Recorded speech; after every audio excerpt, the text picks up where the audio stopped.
아버지와 우리 주 예수 그리스도로부터 오는 은혜와 평강이 이 자리에 계신 여러분과 함께하기를 주님의 이름으로 축원합니다. 사순절 첫째 주일 교회력 복음서 말씀은 언제나 예수님의 40일 광야 금식 그리고 마귀의 유혹에 관한 본문입니다. 마태, 마가, 누가복음 모두 다 거의 같은 내용으로 우리에게 보도되고 있는데요. 오늘 마태복음에서 예수님께서는 광야에서 세 가지 시험을 받게 됩니다. 복음서마다 약간의 차이가 있지만 오늘 본문인 마태복음 4장에서는 돌을 떡으로 만들어 보라는 것, 그리고 네가 정말 하나님의 아들이라면 성전 꼭대기에서 한번 뛰어내려 보라는 것, 그리고 저라면 온 천하를 다 주겠다라고 하는 세 가지 유혹을 마귀로부터 받게 됩니다. 이 세 가지 유혹을 아주 간단하게 이야기하면 마귀는 지금 예수님께 음식, 안전, 그리고 권력에 대한 이 세 가지 유혹을 시험한 것이죠. 물론 오늘 말씀을 읽어보면 예수님께서는 이 마귀의 세 가지 유혹을 아주 간단하게 물리치십니다. 하지만 또 곰곰이 생각을 해보면 이 세 가지 유혹은 결코 쉬운 문제가 아닙니다. 아무것도 없는 광야에서 음식, 안전, 그리고 힘이라고 하는 그 문제는 정상적인 사람이라면 누구나 다 갖는 기본적인 욕구에 해당하기 때문이죠. 또 40일이나 금식한 상태라고 한다면 이 내용을 거절한다고 하는 건 더더욱 쉽지는 않습니다. 오늘 말씀에선 내가 하나님의 아들이면 이라고 하는 말이 계속 반복이 됩니다. 다시 말해서 오늘 모든 세 가지 유혹들은 내가 하나님의 아들이면 한번 하나님처럼 증명을 해보여라 라고 하는 것이 이 유혹의 골자이고, 예수님께서는 그것을 단호히 거절했다고 하는 말씀이 바로 오늘 말씀의 내용입니다. 그런데 오늘 예수님의 이런 반응에는 꽤 골치 아픈 내용들이 섞여 있습니다. 돌을 떡으로 바꾸는 것, 그리고 하나님의 아들로서 높은 곳에서 안전하게 뛰어내리는 것, 자존심 한 번만 꺾으면 온 천하 권력을 가질 수 있다는 제안. 사실 곰곰이 생각을 해보면 이 제안 속에 과연 악한 것이 있을까요? 어쩌면 이 세 가지는 유혹이 아니라 하나님의 아들이라고 하면 당연히 누릴 수 있고 당연히 해야만 하는 그런 일로 보입니다. 세상을 구할 메시아라고 한다면 반드시 있어야 할 자질로도 보입니다. 실제로 예수님께서는 이 사건 이후에 얼마 안 되어서 배고픔을 호소하는 5천 명의 사람들을 앞에서 오병이어 기적을 보여주신 적이 있죠. 그러니 돌로 떡을 만드는 일보다도 더한 기적도 예수님께서는 분명히 하실 수 있는 분이 예수님입니다. 그런데 이 광야에서 예수님이 이런 요구들을 단번에 거절합니다.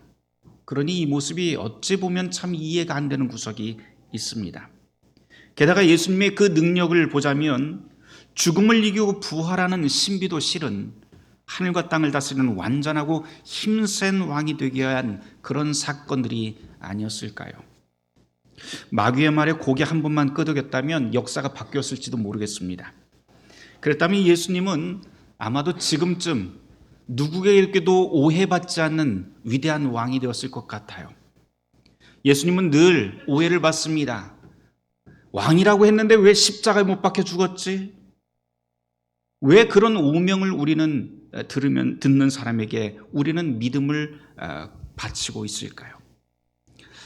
예수님께서 오히려 이 상황에 마귀의 말을 따랐더라면 훨씬 더 빨리 건전한 사회, 튼튼한 경제, 확실하고 안전한 미래 위에 기독교 국가를 세웠을지도 모를 일입니다.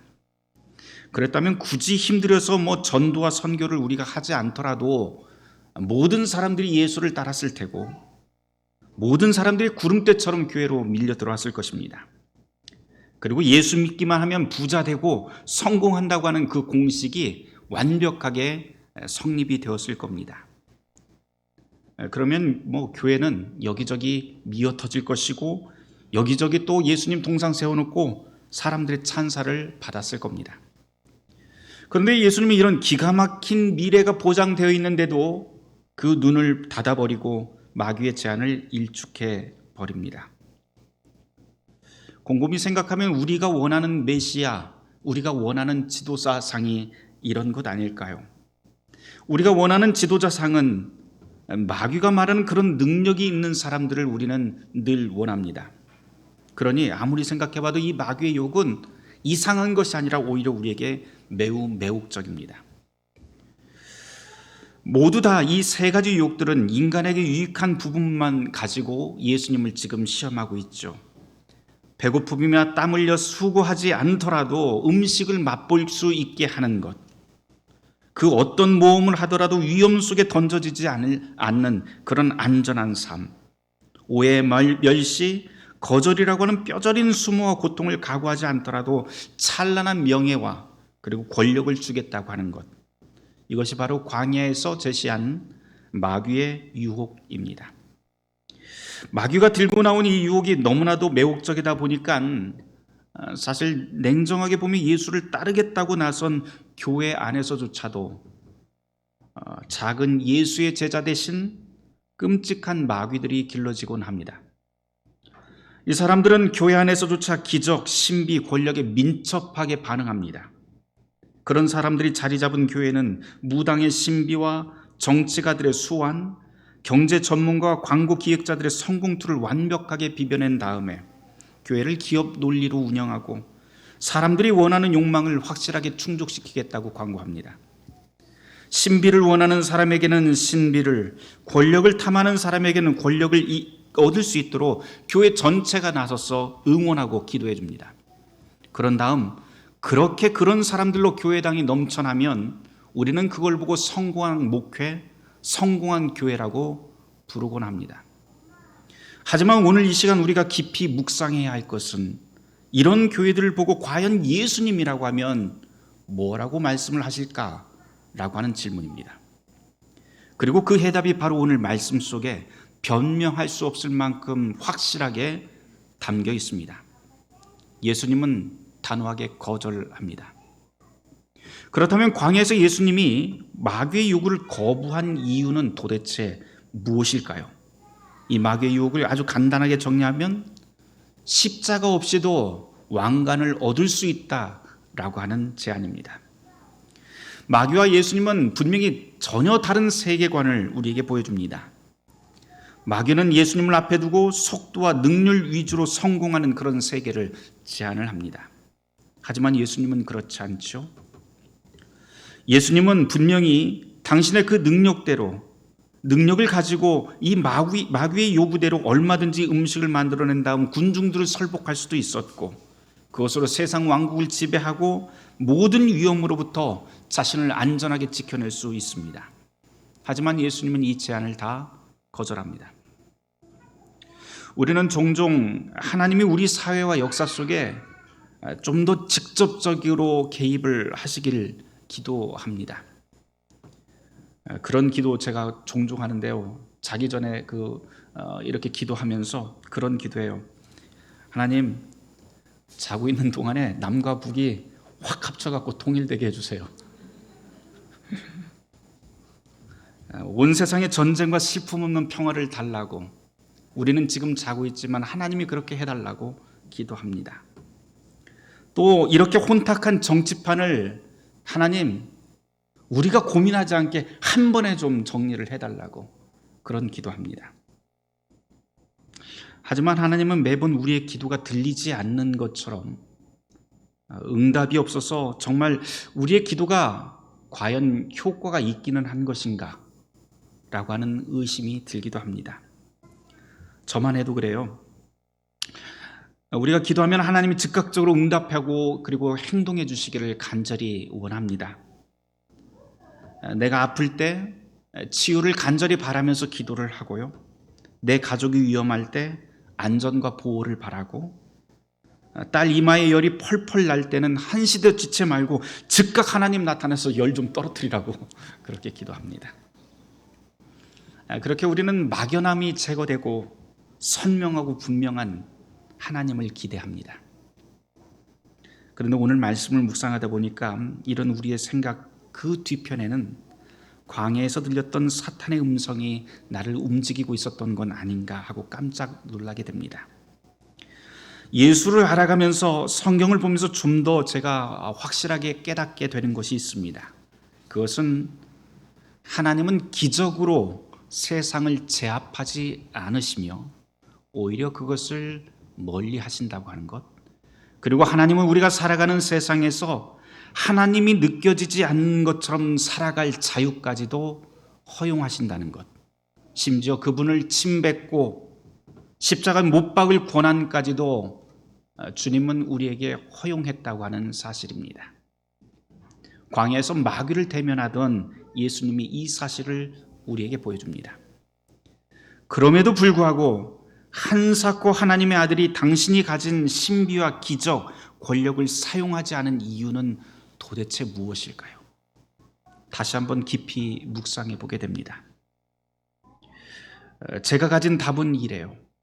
그것은 주님이 전능한 힘을 아무리 화려하게 전시하게 보여준다 할지라도 정작 우리로부터 하나님이 원하시는 반응을 이끌어낼 수 없기 때문일 겁니다.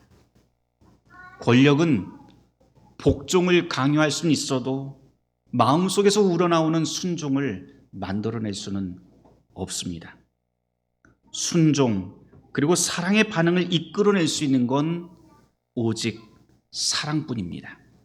그 사랑만이 하나님이 우리에게 원하시는 유일한 것이고 우리를 자녀로 삼으신 이유일 겁니다. 저와 여러분 모두 다 성경을 읽으면서 남의 팔을 비틀어 쥐는 예수님의 모습을 단 한 번도 보지 못했을 겁니다. 주님은 그저 선택의 결과가 어떠할 것이라는 점만 남기고 결정은 모두 우리의 몫으로 남겨놓습니다. 우린 이따금 다른 사람의 문제를 해결해줘야 된다고 하는 지나친 강박증을 가지고 있을 때도 있죠. 일명 교회 다니는 사람들이 이런 콤플렉스가 있는데요, 구세주 콤플렉스라고 그렇게 부르더라고요. 하지만 성경에서 만나게 되는 구세주 예수 그리스도는 그런 강박증과는 전혀 거리가 먼 것 같습니다. 주님은 이 땅에 있는 동안 어떻게 해서라도 저 사람을 내가 회심시켜야 말겠다, 또는 저 사람을 반드시 치유하고야 말겠다 라고 하는 그런 충동을 보여주지 않습니다. 다만 예수님이 우리에게 보여주시는 태도는 어떤 것이 하늘의 뜻인지 우리에게 설명하고 감동시키고 설득하고 마음을 열게 하면서 우리가 스스로 돌이키게 만드십니다. 이런 예수님의 태도는 우리가 두려워해야 할 것을 두려워하게 만들고 기뻐해야 할 것을 기뻐하게 만드는 마음을 만들어냅니다. 우리는 이것을 복음이라고 부릅니다. 주님은 이렇게 우리에게 복음으로 오셔서 저와 여러분의 자유로운 결정을 기다리고 있습니다. 마귀의 길로 갈 것인지 아니면 하나님의 길로 갈 것인지 선택은 각자의 몫으로 주님께서는 남겨두고 사랑 가운데 우리를 기다리고 계십니다. 저뿐 아니라 여기 계신 분들 대부분은요, 무조건 믿고 질문하지 말아야 된다라고 하는 식의 교육을 어려서부터 받아왔을 겁니다. 특별히 학교에서도 그렇지만 교회는 더했죠. 교회는 의심해서는 안 되는 곳이고 신비와 기적, 권위를 침범할 수 없는 신성한 곳이라고 암암리에 가르쳐 왔습니다. 거기서 더 나아가서 일명 영혼을 구하는 데 필요한 교묘한 기술들을 배워서 전도 대상자와 새신자에게 자기 생각을 가장 효과적으로 단기간에 이식시키는 것을 보고 우리는 좋은 교인이라고 그렇게 생각해 왔습니다. 하지만 오늘 우리가 읽어내려간 이 복음의 말씀에선 결코 그런 가르침을 찾아낼 수가 없습니다. 우리는 틀에 박힌 신앙과 세계관을 강요하면서 살지만 하나님은 천천히 그리고 은밀하게 인하하면서 움직이십니다. 즉각적이고 확실한, 그리고 시련과 고난을 요리조리 피하면서 안전을 보장하는 그런 하나님을 예수님은 가르치지 않습니다. 우리 속에서 그런 유혹이 싹을 틔울 때마다 예수님과 마귀가 대결했던 광야로 우리는 되돌아가야 합니다. 마귀의 시험은 모두 다 하나님의 아들이여든 또는 하나님과 같이 한번 되라라고 하는 명제로 시작하지만 주님은 신비, 기적, 권력을 거부하고 오롯이 참 사람으로서 그 길을 가실 것을 말씀합니다. 그리고 그렇게 걸어가는 십자가의 삶을 넉넉히 받아내십니다. 바로 그 십자가 사랑 때문에 그분이 우리의 그리스도가 되셨고 참으로 우리를 도울 수 있다고 하는 것이 성경 전체의 메시지입니다. 한 가지만 더 짚고 말씀을 마쳐야겠습니다. 오늘의 말씀은 참 매우 이상하게 시작을 합니다. 오늘 복음서 말씀이 시작하는 마태복음 4장 1절 말씀을 한번 펼쳐서 우리 같이 한번 읽어보도록 하죠. 마태복음 4장 1절 말씀입니다. 같이 읽습니다. 그때 예수께서 성령에게 이끌려 마귀에게 시험 받으러 광야로 가사, 누구에게 이끌려 시험 받으러 갔다고 그래요? 네, 누구에게 이끌려? 마귀에게 이끌려? 네, 성령에게 이끌려 갔다고 이렇게 보도하고 있습니다. 왜 하필 성령이 마귀를 피하지 않고 아예 마귀 앞으로 예수님을 끌고 갔을까요? 게다가 성령이 예수님을 데리고 간 곳은 거룩한 성전이나 안락한 호텔이 아니라 척박한 광야로 끌고 갑니다. 왜 그랬을까요? 여러분의 생각은 어떠신지요? 오늘 말씀의 바로 앞장인 마태복음 3장을 읽어보면 예수님은 광야에 오기 직전에 마태복음 3장에서 하나님의 사랑하는 아들로서 세례를 받는 장면이 우리에게 그려집니다. 그리고는 세례를 받은 직후에 성령은 예수님을 끌고 광야로 데리고 갑니다. 그런데 성령이 지금 끌고 가는 그 장소는 안전이 보장된 곳이 아니라 광야이지요. 저에게 성령이 마귀에게 이끌고 갔다라고 하는 이 구절은 예수님뿐만 아니라 세례받은 모든 사람들을 하나님의 자녀로, 광야 한가운데서도 하나님의 자녀로 내가 인증하겠다라고 하는 결제 도장 같은 느낌으로 읽힙니다. 예수님이 그랬듯 세례받은 사람은 아무것도 보장되지 않은 광야에서도 성령이 함께 동행하며 지켜주십니다. 마귀가 유혹할 때도 우리를 향한 하나님의 계획과 미래는 흔들림이 없다라고 하는 말씀이 바로 오늘 마태복음 4장의 첫 구절로 읽힙니다. 사랑하는 성도 여러분, 누구나 신앙을 흔들 만한 그런 순간들이 우리에게 찾아옵니다. 바로 그때 광야로 끌려가신 예수님을 기억합시다. 그 모든 여정이 성령의 이끌림이었고 그 모든 유혹과 시련의 순간을 하나님의 말씀으로 이겼다고 하는 이 사실을 잊지 말길 바랍니다. 기적이 없더라도, 우리 삶에 굉장한 변화가 없더라도 괜찮습니다. 시련의 시간을 믿음으로 인내하는 성도에게 주님의 선하신 도우심이 함께할 것이라는 약속이 바로 이 안에 담겨있기 때문입니다. 히브리서 4장 15절과 2장 18절 말씀을 읽어드리고 오늘 설교를 마치겠습니다. 히브리서 4장 15절 그리고 히브리서 2장 18절 말씀입니다. 우리에게 있는 대제사장은 우리의 연약함을 체휼하지 아니하는 자가 아니요 모든 일에 우리와 한결같이 시험을 받은 자로 돼 죄는 없으시니라. 자기가 시험을 받아 고난을 당하셨은즉 시험 받는 자들을 능히 도우시니라. 아멘. 모든 지각에 뛰어난 하나님의 평강이 그리스도 예수 안에서 우리의 마음과 생각을 지키실 것입니다.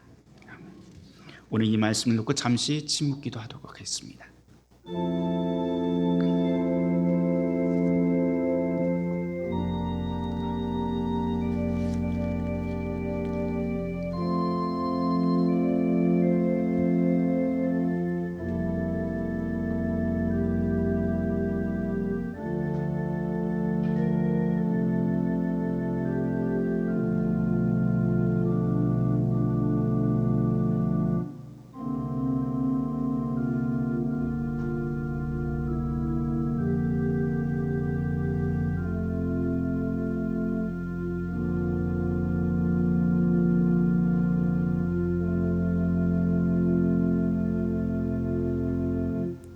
주님, 당신께서는 우리를 세례를 통하여 당신의 자녀로 삼아주셨고 성령을 우리에게 선물하여 주셨습니다.